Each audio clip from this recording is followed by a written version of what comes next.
Good morning, good morning, good morning. What's going on, people? It's G-Man the Trucker here, checking in from the home front. Just wanted to make a little quick video. You know, I just got off of work, so I was just thinking about some things that were just running through my head. And, I want to talk about this COVID-19 situation. I hope that all of you guys are being safe and doing the best that you can during this whole pandemic situation. Some scary stuff, people. It's really some scary stuff. This is it's got to be one of the scariest things that majority of us have ever dealt with during our lifetime. I think the second closest thing that I can think of would be 9/11. I lived in the New York area at that time, so I remember how crazy that was and how scary of a situation that was. But this is something totally different, on a whole different level, as far as it's a virus that we can't see. We don't know where it's at. We don't have a cure for it, and it's scary, guys. You know,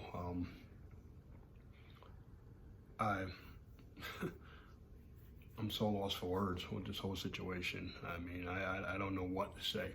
It's like every day it's an ongoing battle. You know what I mean? It's a constant battle. You know, just to see how this country has shut down the way it has. It's kind of an eye opener, if you will. You know, oftentimes we take things for granted, and me myself too, I'm guilty of that. And it just made me just open my eyes up to different things, and you know, just really lets me know that at any given time it could all be gone. You know,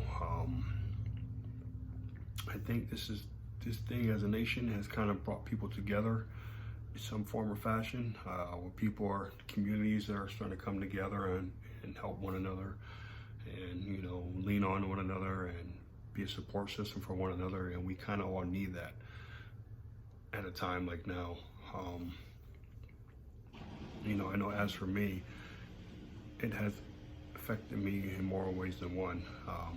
You know, I don't have the virus or anything like that, but some friends close to the family, they both passed on. It was a husband and wife. They both got it within days of each other, and they both passed away. About a week and a half ago, a little over a week, I had one of my classmates who was actually living in New York City, passed away from it. And just recently I found out that my best friend, he's hospitalized. He's dealing with it. So it's kind of a lot, people, that we're dealing with here. You know, it's sad, you know, not to get too biblical or anything like that, but it kind of spoke about, you know, kind of talk in the Bible, kind of talk about how the world's coming to an end. And it kind of made me realize, like, or I shouldn't say realize, but kind of had me thinking, like, is it true? Could this really be the end? Could this be the end of us?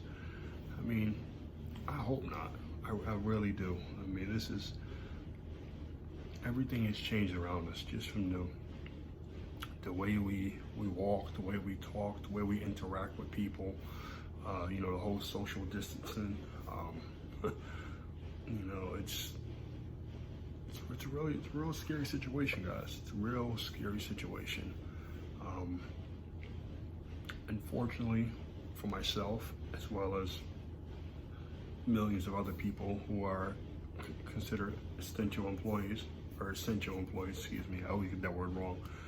We have no choice but to work, you know.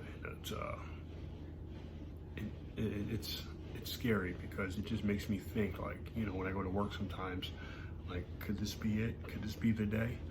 You know, that's how my best friend contracted the virus. Just going to work, you know, taking care of his family, you know, supporting his family and his kids, and doing what he got to do, and that's how he contracted the virus. And it's just, you know, the one thing about this whole thing, this coronavirus does not discriminate against anybody. Men, women, black, white, Hispanic, gay, bi, straight. It doesn't care.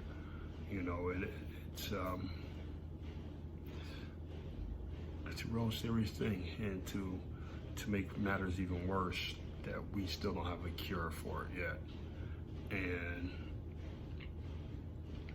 yet the president wants to talk about opening up, open the country up, and I don't think we're ready for that yet. I think that's a bad move.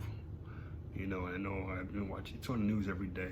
I'm listening to some of the governors in these states and the mayors in some of these cities, and they're agreeing with it. And I don't think that's a good thing. I think if that happens, I think the death toll in this country is really going to skyrocket more than it already has. I think we should just let things be the way they are, and until stuff really calms down, until we at least find a cure for this whole situation. But on the flip side, that also goes with saying that we as people, we can do our part. Social distancing is one, and just covering your face, just wearing a mask, I mean, it's the whole thing about washing your hands, you should be doing that already. I mean, it's just, as a human being, you should just be washing your hands as is. I mean, me being a truck driver, any other truck driver and any other profession that is, you're always touching different things. So I'm forever washing my hands. And I always keep hand sanitizer. Little small bottles. I keep one in my pocket with me all the time. Even I'm not really big on the whole handshaking thing. I was more of a fist pump type person, but occasionally I would shake someone's hand, and I would just right afterwards. That's the way I always been. It's just, guys, girls, we gotta take care of ourselves. We gotta do better. Every day I'm out and about, and I see people, no mask on, just out there in groups, just walking down the street, walking in the stores. I mean, the only way we're gonna get a hold on this virus is if we help contain it somehow, and it starts with just simple masks. I understand. I know they're uncomfortable. They don't feel good, but it's necessary. I have 6 different masks I have myself, and I still have like 2 more on back order, plus the disposable ones I use as well. I'm trying different ones, for a comfortable fit. And the ones I got, they're washable, then you can reuse them. And then I also have one that I ordered when this whole pandemic first started. It has the built-in filters that I'm still waiting for. It hasn't gotten here yet. But I'm asking you guys to do that for me. Just cover your face, wash your hands, practice social distancing, and I want to see you guys be around. I want you guys to live. I don't want none of you guys to be taken out by this, whatever this is that we're dealing with. Even if nobody watches this video, because I know not many people watch my videos, but even if it's just one person watches this video, that'd be grateful. Just please, just do what they're saying, guys and girls. Please, just do what they're saying. And also, put a comment down below. Let me know how you deal, what you're doing. Let me know what you got going on, and how are you dealing with this whole situation, and how are you adapting to it, and what precautions are you taking to make sure you stay safe. As for me, is I limit myself. I don't go outside. Although we do have a stay-at-home order in effect, and we have one for over a month now down here in North Carolina. But a lot of people still seem to be out and about. But I don't go out as much. Like, I work at night, and that's one benefit that I have, that I don't deal with many people that much. The only time I'm around people is when I go to the plant to pick up my product. There's people working on the plant, and I'll have my mask on, And then once I leave the plant, I'm in the truck and until I'm making my stops, my deliveries, and I'm being at this night, they're all closed. So I'm by myself doing all that stuff. So that's the great part. And then you know, when I go back to the plant to drop off in the morning when I'm finished, and then usually I'll stop by the grocery store early in the morning like I did today. I try to go in the morning where there's not that many people in there, get what I gotta get and come home. And then for the most part, I'll stay home until, you know, I stay home until it's time for me to go to work again, or time to get lunch for work, or whoever the case may be. But you know, it's a change for most people. But you know, the good thing about me is I was already a homebody before, so me being home all the time does not affect me. I watch plenty of YouTube videos. I watch Netflix, Hulu. I'm always watching something or reading a book. You know, I got a book here. I'm not gonna show the name of it, but this is the book I'm reading right now. So you know, I'm always doing something at home to keep myself occupied, and I hope that some of you guys are doing the same.